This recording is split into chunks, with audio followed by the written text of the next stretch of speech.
Nós vamos continuar falando sobre este vilão, que é o açúcar, com a nossa entrevistada de hoje, a nutricionista do Instituto Brasileiro de Defesa do Consumidor, Ana Paula Bortoleto. Tudo bem, Ana Paula? Tudo Prazer bem. recebê-la no estúdio. Prazer estar aqui com vocês. Boa tarde para você.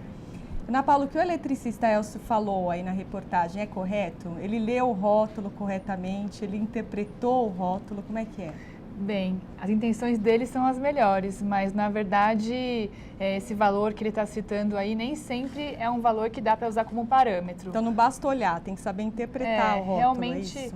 A tabela de nutrientes, ela traz geralmente a informação de carboidrato e não de açúcar, que são coisas... açúcar é um tipo de carboidrato, então não necessariamente o que ele está olhando lá como 1,2 é de fato o açúcar. E a segunda questão é que a informação ela aparece por porção do produto e não pela quantidade do pacote inteiro. Se ele vai oferecer para ele no pacote inteiro da sopa, a quantidade vai ser maior do que a que está informando na tabela nutricional. Então é difícil para o consumidor ter certeza daquilo que ele está levando. É verdade. Não basta só olhar, né, o rótulo. Com certeza. As informações da tabela nem sempre são fáceis de entender, por isso que a gente recomenda que a leitura da lista de ingredientes é até mais importante do que a tabela de nutrientes. São muitos números, as pessoas têm dificuldade de fazer as contas para saber quanto deve consumir, mas a lista de ingredientes ela traz em ordem decrescente de quantidade todos os itens que compõem aquele alimento. Então, se tem açúcar lá no começo da lista, isso quer dizer que a quantidade de açúcar desse produto é bem maior. alta. E a quantidade de açúcar, justamente em produtos industrializados, ela tem aumentado, Ana Paula? O que tem aumentado é o consumo de açúcar nos industrializados. A gente tem dados no Brasil mostrando que o consumo do açúcar de mesa, aquele que é colocado no café ou para fazer um bolo ou algum doce em casa, está diminuindo. E o açúcar que já está embutido nos alimentos industrializados, essa é a fonte de açúcar que está aumentando. Então, por exemplo, de bolachas e outros panificados doces, bebidas açucaradas, essas são as fontes de açúcar que nos preocupa mais. Inclusive, açúcar em salgados, por exemplo. Sim. Tem quantidade grande de açúcar. Em lugares que a gente não imagina que teria isso. Porque, por exemplo, tem um tipo de açúcar que chama maltodextrina ou aqueles xaropes de glicose. Eles são usados para dar textura em alimentos utilizados como, por exemplo, essas sopas prontas ou misturas para fazer pão de queijo ou outras coisas salgadas, ou até mesmo em torradas salgadas. É possível encontrar esses produtos com uma alta quantidade de açúcar, mesmo não tendo sabor doce. E como é que então o açúcar pode estar no rótulo? De que forma ele pode estar? São mais de 20 nomes diferentes. Tem por exemplo, glicose, xarope de milho, frutose, sacarose, todos que terminam com ose vai ser açúcar.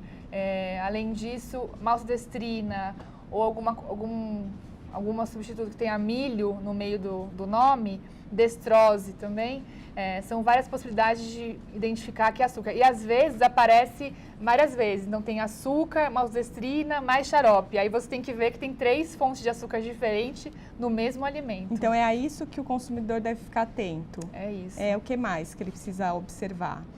Bom, a minha primeira sugestão também, além de observar a lista de ingredientes, é ele conseguir diminuir aos poucos o uso do açúcar no seu dia a dia. Quando ele consegue, por exemplo, reduzir a quantidade de açúcar no seu café aos poucos, o seu paladar vai se adaptando a esse sabor menos doce e aí você consegue melhorar o seu consumo de açúcar. O que não acontece quando a gente substitui por adoçante. Substituir por adoçante nem sempre é uma boa opção. Quem precisa ter alguma restrição de açúcar, por exemplo, diabéticos, aí sim os produtos com adoçante são recomendados. Mas para quem tem uma alimentação saudável, o ideal é não substituir por adoçante, então, mas sim diminuir o açúcar. Porque o adoçante, ele mantém o seu paladar com o hábito de consumir doce. Ele não muda essa relação que você vai ter com o seu paladar. Além disso, tem estudos que mostram que a ingestão de adoçante, ela também pode estimular você consumir mais energia, mais calorias, porque você vai ingerir aquilo com sabor doce, mas sem as calorias. Então, ele pode estimular o consumo excessivo de calorias. Então, a ideia é não substituir o adoçante, mas sim reduzir o açúcar aos poucos. Ana Paula, a OMS recomenda então que o consumo de açúcar não exceda 10% das calorias diárias. A gente realmente precisa consumir açúcar no nosso dia a dia? Não, não precisa. A OMS destaca esse 10% quando ela se refere a um tipo específico de açúcar, que é o açúcar livre, que é o chamado açúcar que está presente, por exemplo, naturalmente no suco de frutas ou em bebidas açucaradas, que a gente coloca para adicionar nas preparações em casa ou que a indústria utiliza. Esse é o tipo de açúcar que a OMS recomenda. Evite, no máximo, se você for consumir, até 10% das calorias. Por isso que não é um nutriente, digamos assim, necessário para a nossa sobrevivência. O IDEC está lançando a campanha O Açúcar que Você Não Vê, né, para alertar a população. Como é que é essa campanha? A gente tem um especial no nosso site, que é o idec.org.br, que traz infográficos ilustrando tanto o consumo de açúcar quanto os perigos relacionados a esse consumo e dicas para a pessoa conseguir reduzir.